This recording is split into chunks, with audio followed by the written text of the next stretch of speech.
in little forms. No one asks us how we like to be.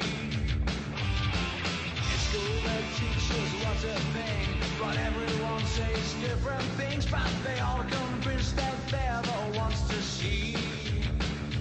So they keep talking and they never stop.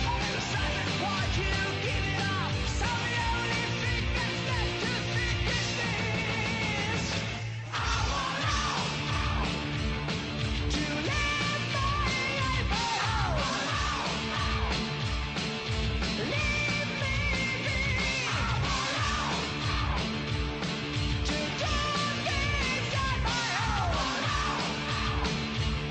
To live my life and to be free.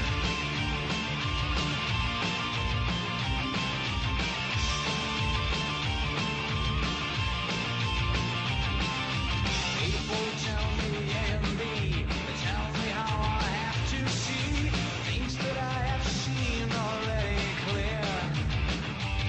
So they push me then from side to side. They're pushing me from black to white. They're pushing till there's nothing more to hear.